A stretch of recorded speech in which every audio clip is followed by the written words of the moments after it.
Hello, welcome to week 2 of Snacks and Stretches. I hope you enjoyed last week. If you did, subscribe to the channel, and if you enjoyed today, please do it as well. We're going to get started with today's snacks. So we're going to do some lovely seeded, actually I'm adding some fruit in as well, so fruit and seed porridge bars. And you need to preheat your oven, first of all, to 140 degrees Celsius if you've got a fan oven. And then we're going to get started with melting our ingredients together in the pan. So you're going to start by turning on your gas or your induction hob, just a medium heat, and you're going to weigh out 50 grams of coconut oil, and we're going to put it into our pan and we're going to melt it. So you'll put that in. And then here we can take a banana, if you like banana. If you don't like banana, lots of people don't, you can use apple puree for the other 50 grams. So about half a banana is 50 grams. You can mash it up if you want to, or just put it in whole. And we're just going to, in the pan, you can start to mash it. And we're just going to melt that together with the coconut oil. And we'll also, once the banana is mashed, which mine now is, we're going to add the syrup and the sugar. So we'll grab the maple syrup first, and we need 3 tablespoons of maple syrup. So we'll put that in. You just want to be aware here that your coconut oil isn't melting too fast, so you might need to turn down your heat. And after we've got the maple syrup in, we'll add the sugar. So I like coconut sugar. If you don't like coconut sugar, you can add in like a caster sugar, or like a golden caster sugar would be the best option. It's just 40 grams of coconut sugar. So we'll tip that in. And we're just going to melt it just gently together on the pan. But mine's a bit too hot. And this is going to be what's going to bind our porridge bars together. So these are really good, tasty little snack. If you don't like seeds, you can use a nut alternative in a minute, but I like the seeded option. So just make sure if you're using a banana, that your banana is lovely and smashed up. So you should start to have like a lovely gooey mixture. We don't want to be burning the sugar, so just, again, be aware of your heat. You don't want it to be too bubbly. We just want to make sure everything's melted in together before we add the rest of the ingredients. Okay, so once you're happy with your consistency, it should be nice and smooth, not too lumpy. If there are any banana lumps, you can smash them up a little bit more. So you can turn down your heat now, and you can actually turn it off. And we're going to measure in the rest of our ingredients. So to start with, we're just going to take the cinnamon. I need a teaspoon for this. And it's half a teaspoon of cinnamon. I always have to check it's not ground cumin, because I keep them next to each other. And that would be a terrible tasting porridge bar. So just half a teaspoon. Again, if you like a lot of cinnamon, you love the sweet taste, go for a whole teaspoon. And you also want to add in your oats. So for the oats, it's 140 grams, so you can just tip that in. And then we're going to go for our flaxseed. These are really good for your skin and your hair. So for this, I'm going to add in 3 tablespoons. Let's go 1, 2, 3. And then here for this next part, I like to divide it by 2. So we want 100 grams in total. So I've got 25 grams of sunflower seed, 25 grams of pumpkin seeds, and 50 grams of raisins. I think that's a really lovely mixture. But again, if you don't like those seeds, or you prefer a nut option, you could add some nuts instead. As long as it's the same quantity, it'll all be okay. So we just stir that in now. It's a bit like making flapjacks. Going to make sure it's not too dry. Okay, so that's looking pretty good. You need to have your baking tray lined. I've just got some baking parchment, and you're then going to tip in your porridge into your tin. This will not rise. There is no rising agent in it. So what you have at the start is what you're going to get at the end. So we'll just divide slide it into the pan.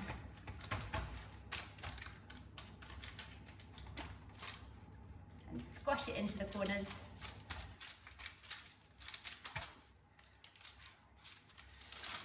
And just make it so it's got a nice square edge at the end. Again, these aren't going to rise, so it might not fully fill your pan. So these smell delicious already. I want to eat them. So just chuck it in, make sure it's nice and level. And we just need to place it into the oven. So whack it in the middle of your shelf. And then you just want to set your timer for 30 minutes.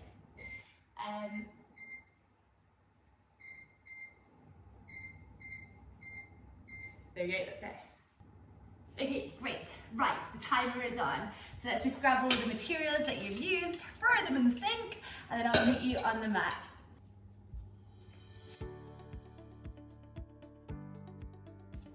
Right, so our porridge bars are busy baking in the oven, so let's get started with some nice relaxing stretches to get us in the mood, ready for the weekend. And so we're going to start lying down on our backs. Okay, so slowly with control, lower down. Your legs can go flat out in front of you to start with, and just take a minute, slow your heart rate, and just get into the zone, ready for our nice relaxing stretches. Nothing too difficult today. So slowing down our breath, nice deep breaths in and out, and just ground yourself to the floor. Just feeling how your body feels today, any aches or pains. Any places that are feeling a little bit more stiffer than normal. That's it. Just breathing in and out of your nose. And then we're going to go ahead and we're going to lift up with our right leg and bring our knee towards our chest. So you just move it round here. Imagine circling your bone in your hip joint. Just loosening it off. Couple of goes this direction and then one go the other way.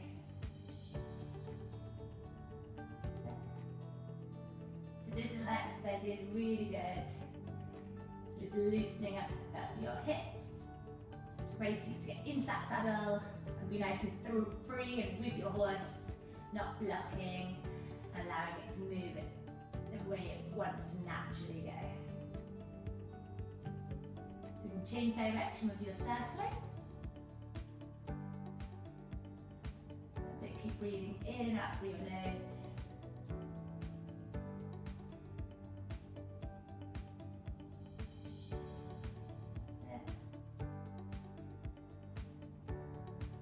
And then we're going to take it across to a twist now. So we're going to, with our left hand, we're going to place it onto our right knee. We're going to cross our leg over our body and try and get your knees to touch the ground on the other side. Don't worry if it doesn't. With your right arm, if it's successful for you to do, you're going to take it up and overhead, making sure that right shoulder stays rounded to the floor.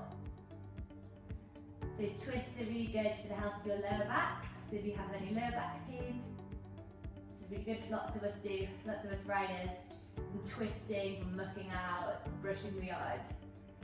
And one of the biggest complaints in riders is a sore lower back. So this is a really good stretch to relieve that part of your back, loosen it up. Let's make you nice and supple, so we won't be bracing whilst we're riding the horse. But be nice and free and easily move with them.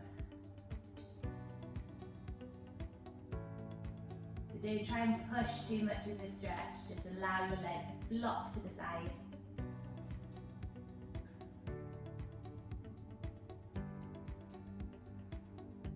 And some good breaths in and out through your nose.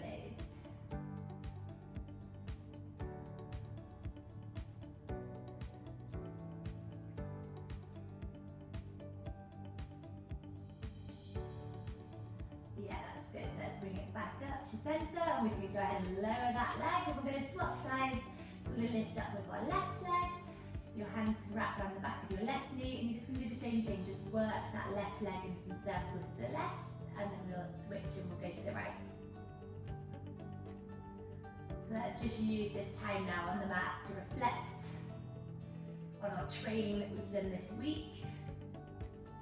Even if it's just going for a hack, that's great. Reflect on where you've been, how your horse felt, where you want to try and go this weekend.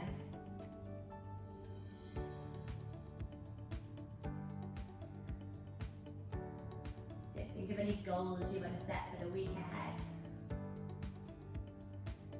Or the competition that you're doing, what's one thing you'd love to achieve? How are you going to go about doing that? So just switch direction of your circling.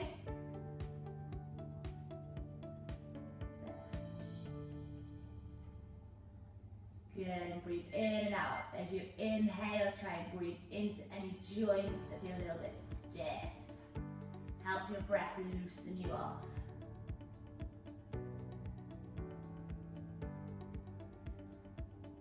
Good.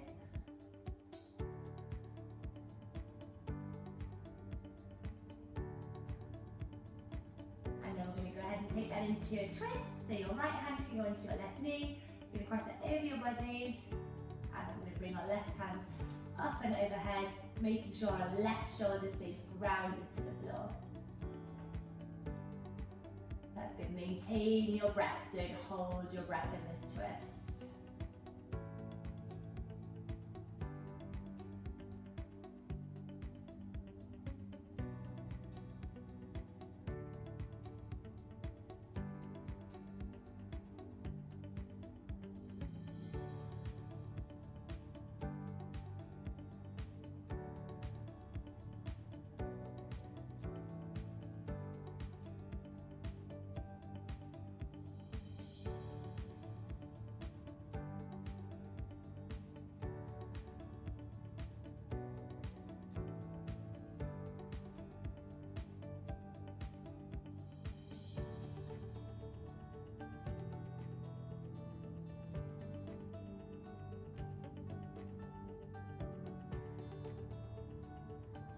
Great, then slowly come back to center.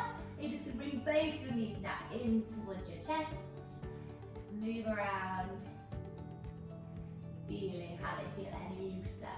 Feel that lower back. Hopefully it's released a little bit. From this position, you can either stay here, just rolling your knees, or if it's accessible to you, you're going to go ahead and you're going to take your hands to the inside of your feet, and then you're going to lift up. And you're going to make your knees go towards your shoulders and just move around in this little pose here. So. Good, so again this is all working on the hip mobility, helping us get a nice deep seat in the saddle, preventing any gripping from lack of flexibility. You obviously can still grip if you're nervous, you're anxious and you're holding on because of that. This will not prevent that, but it will prevent gripping from lack of flexibility.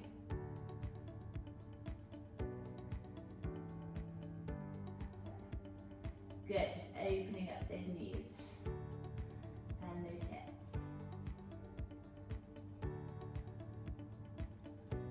Good, you can rub your toes at the same time here if you want to.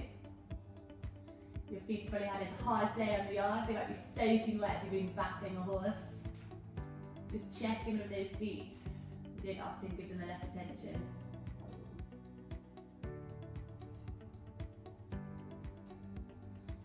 Excellent, that's great. So we're just going to slowly lower our legs, and as you lower them down, cross your ankles, rock up, and you're going to place your palms onto the ground, your feet can go out behind you, and then we're going to press up into our first downward facing dog. So what we can do to start is just paddle out your feet, just bending your knees, pushing your heels down, trying to bring your chest as close to your thighs as possible. And we just paddle out here. So our hands are slightly in front of our shoulders, and our weight is evenly distributed throughout the whole of the hands, not just down for your wrist. That's it, so you can push a little bit more into those hamstrings. Okay, so now we're just going to keep our right leg straight and our left knee bent. I'm going to push down, and this is what's going to help us get a nice loose hamstring, so we can get a long leg, low heel. struggle to get those heels down, this is the one for you. We also have another one in a minute which will help you a bit. And then we're going to switch sides and we'll go ahead with the other side.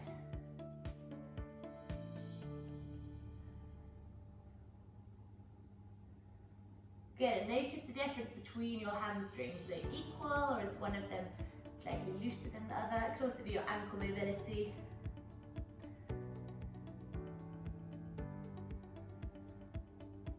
That's great. And then from here we're going to keep our hands exactly as they are. Left leg the same, lift with your right leg. Keep it nice square and straight with your hip. And then you're going to go forward, just tap your knee to your nose and let your shoulders go over your wrists. And then go back up, and then we repeat again. And then once more. And then on the next one, you're going to look through past your hands and step your foot forward in between your palms. Lower your back knee to the ground, and then you can rise up with your arms up to the sky. As you do this, tuck your tailbone underneath. That's it, so we're maintaining that strength and stability in your core. Our arms are risen, and if you want to, you can look up to challenge your gaze, or you can even close your eyes to challenge your balance.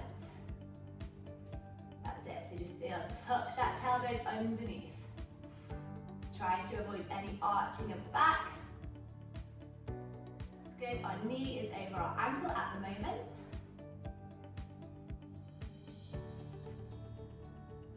Good, so bring that belly button back towards your spine. Stay strong and engaged for your core.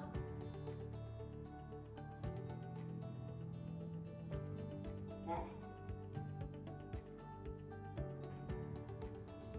And then from here, we're going to now lower our hands onto our right knee. You can let your toes go up behind you for this one. And you're going to squeeze forward, rock forward with your hips, take them a little bit lower, and see if we can get your knee to go in front of your ankle. Okay, so we're going to try and work a little bit on that ankle mobility. You might need to walk in with your left knee if you're lacking a bit of flexibility there. That's it. So we're just going to go forward and back, just moving through that ankle joint. So this is going to help us with our heels. So if we have a lack of ankle mobility, you physically can't get your heel to go down. So this is really good for that. So we just go forwards and back, just working on our current range of motion.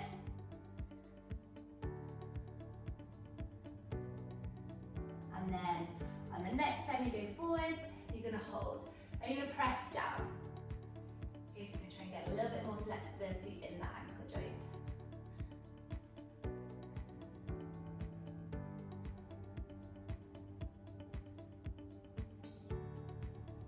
That's it. Come out of this if you need to before I do.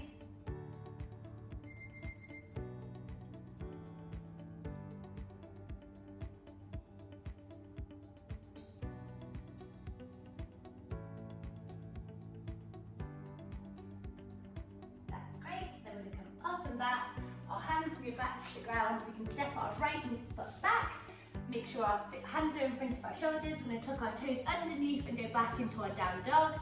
Just paddle out your feet in this down dog before we go ahead and we repeat that on the other side. So pressing those heels down, moving in this down dog, whatever way that feels comfortable to you.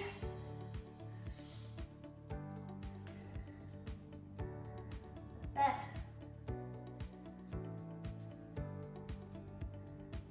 And then we're going to go ahead and do the same sequence on this side. So we're going to rise up with our left leg, keep it nice square and straight with the hip, and then go forward to your plank, knee to nose, then rise up, and then we go again.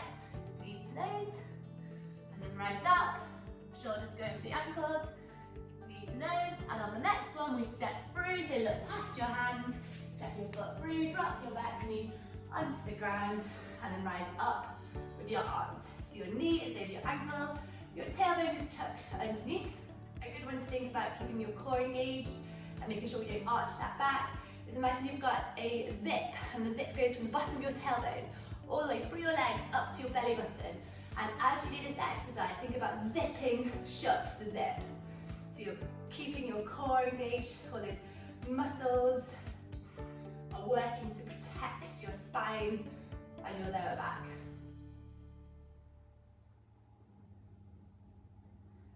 you want to, you can look up, challenge your gaze, but don't worry if you can't.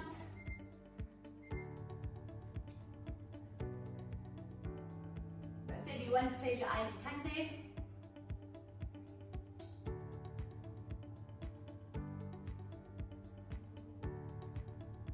Working a little bit on our balance as well. Try to stay relaxed for your hamstrings.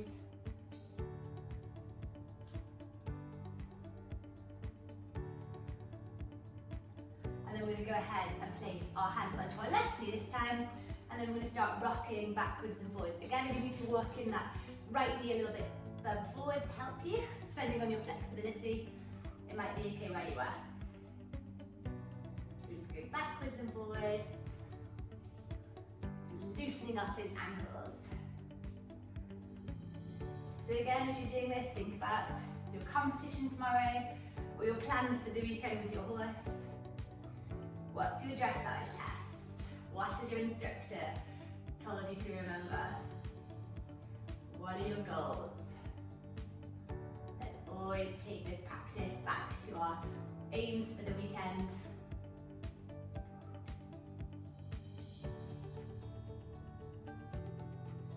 And on the next time you go forward, you're going to hold. And just press down and see if we can work a little bit more into that ankle joint.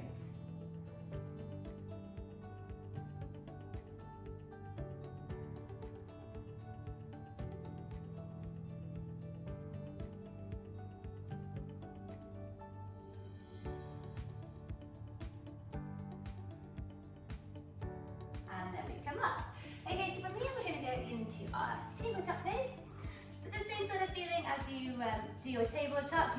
Your knees are going to be below your hips, your wrists are going to be below your shoulders. And then just keep that core engaged, bring that belly button back towards your spine.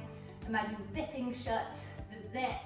Try not to push too much weight for your wrist. It must be equally distributed throughout the whole of your hand. That's good. And then from this position, we've got a nice strong table. I want you to do some cats and cows. So and then on the inhale, drop the belly, lift the gaze, tailbone goes up. And on the exhale, round and contract. So we're slowly going to move through these. Just waking up that spine. That's good. Just moving anywhere that feels comfortable. Try not to just go into your existing flexibility points. Let's try and move into a place which is a little bit more difficult.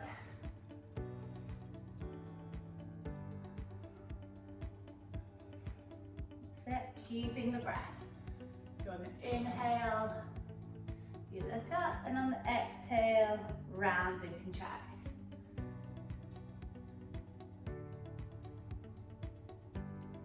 That's it. This is really good for your straight back in the saddle. It's really just good for the health of your spine as well.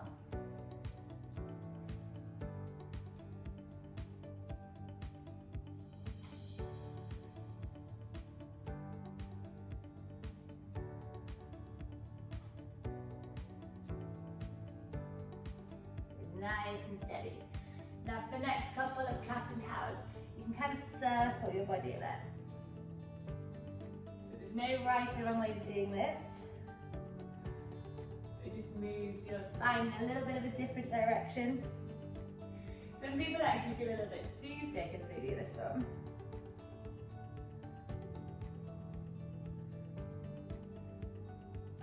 And then change direction.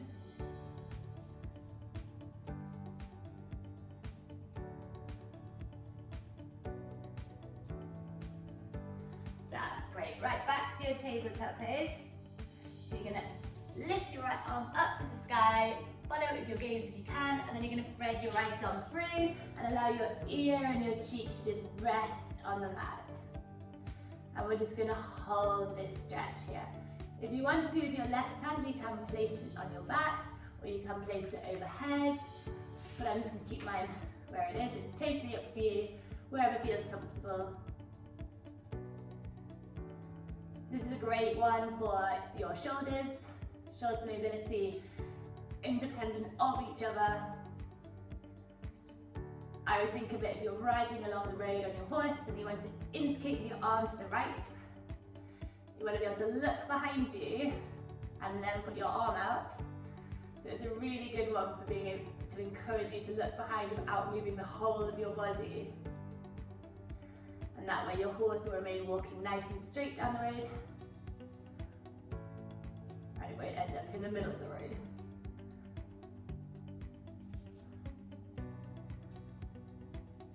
That's great, and then we're going to rise up and we're going to really extend the arm up. And you should feel that that's a little bit easier this time.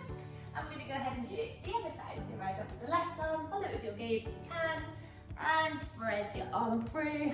Again with your right hand, you can place it on your lower back, up overhead, or just where it was. So just keep breathing in and out, long, slow breaths through your nose. Just chilling out, ready for the weekend.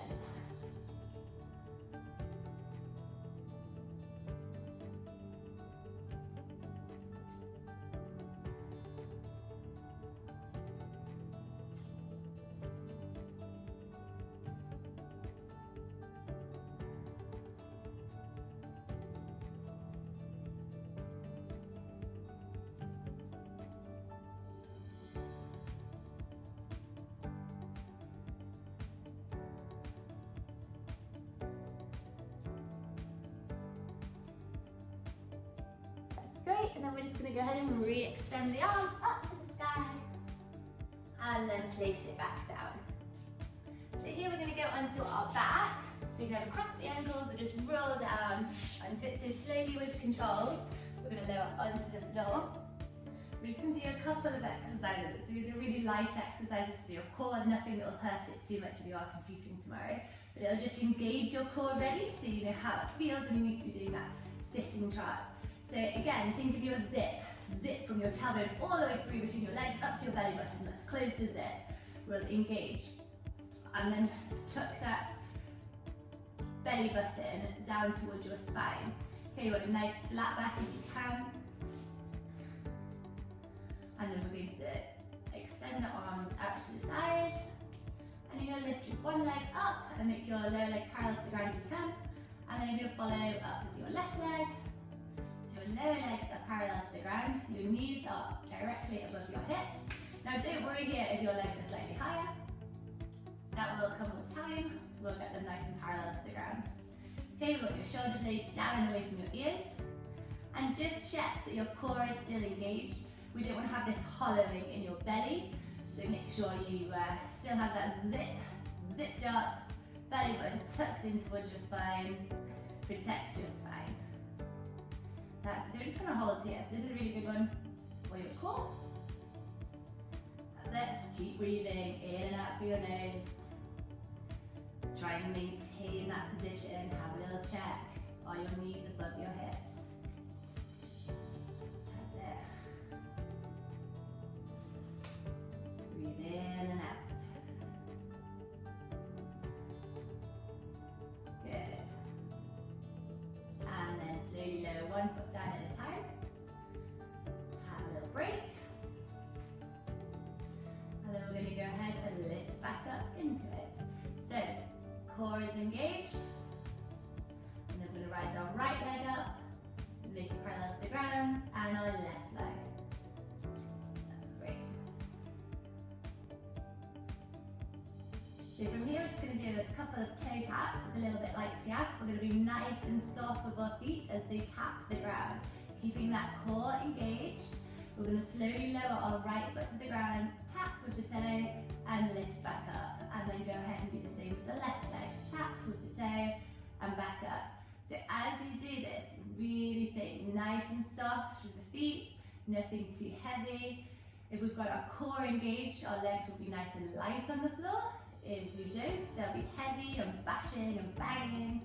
It's a little bit like when you hear a horse go around an arena. If its feet are plonking onto the floor really loud and heavy, and you can hear it thundering around, it's normally because its back isn't engaged. It's not using its core muscles, and so its feet are just hitting the ground with no protection, and the horse will likely become injured. Well, it's more likely to become injured. issues. So just really light with those feet, just tapping. Great. And then the last one with the right, and one with the left. Great. Keep that core engaged as you lower your legs down nice and steady. And then from here, we just want to bring our ankles a little bit closer to our body. And then we're just going to press up. Imagine you've got a block between your legs and you're trying to squeeze that block together. So we don't want to open at our knees. We don't want to collapse that way. We want to keep our knees directly in front of our hips. We're just going to come up into a little glute bridge hold. Okay, so try to keep your hips nice and level. Your belly button engaged. And your feet nice and flat to the ground. Watch you don't roll to the inside or the outside of your feet. And we just hold up in this glute bridge. Breathing in and out. Find your breath.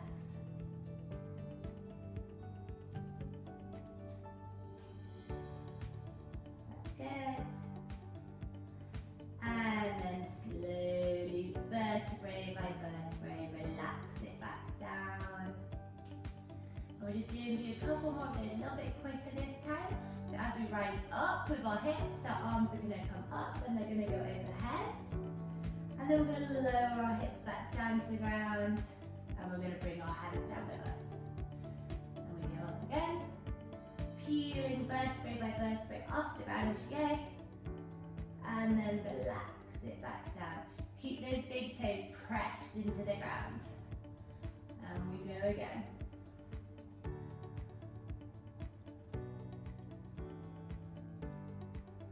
Great. 2 more.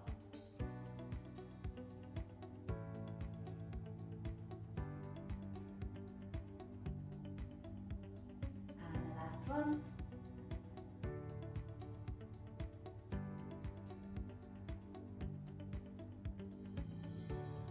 Great. Well done. Right, we're going to cross at the ankles and we're going to rock up.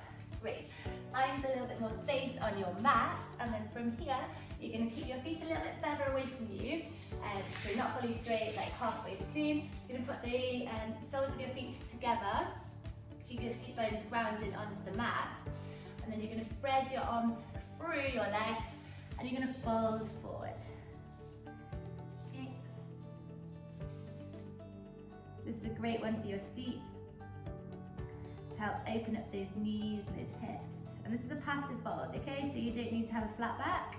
It can be rounded, just let your head be heavy, drop down, and relax. This is another great one for your seats and your knees. It's going to prevent you from gripping due to lack of flexibility. The horse will be able to move with freedom, have a lovely rhythm, and you won't be interfering with it. Keep breathing into those joints. See if your breath can relax any tightness, any gripping, any holding at the moment. Just see if you can let it all go.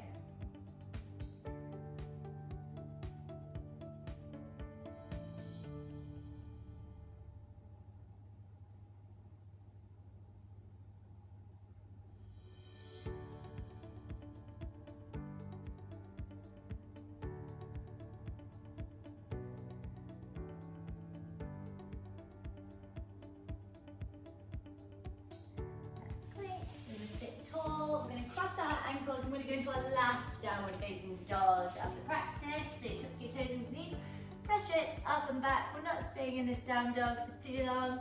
We're going to go forward into your plank. That's it. Keep your shoulders above your wrists, and then we're going to lower down onto our belly, and then we're going to press up, slowly pressing your heart forward, shoulder blades down and away from your ears. Keep a slight bend in your elbow. Press up and just breathe into this pose.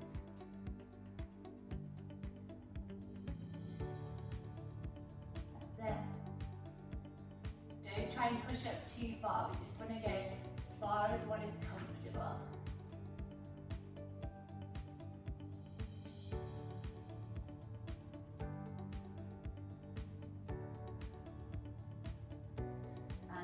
taps down, keep your knees together, press up, and then we're going to put our seat bones onto our knees. Our hands can go at our sides, and we're just going to fold forward. Let your forehead melt to the ground. And we're just going to close today's practice in this child's pose with your palms facing up to the sky. And you can stay here until your beeper beeps, if you want to. This is our last exercise. Let your heart rate come back to normal. Nice deep breaths, in and out through the nose.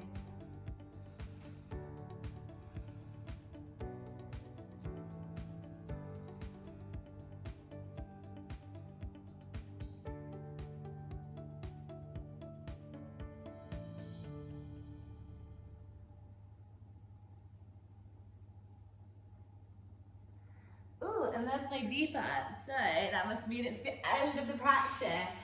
So hopefully our little snacks are ready to eat now, so I'm just going to go check on mine and I'll come back and show you what they look like. See you in a second. They look really good, but I do suggest with this recipe, you don't take it out of the pan until it's completely cool. You just want to make sure that you don't chop it into the slices until it's really cold, because if you do, it'll just crumble and it'll fall apart. So I hope you enjoyed the snacks, I hope you enjoyed the stretches. If you're competing this weekend, good luck. And if you're going out to have fun with your horse, just grooming it, bathing it, whatever, have a great time. See you next week. Bye.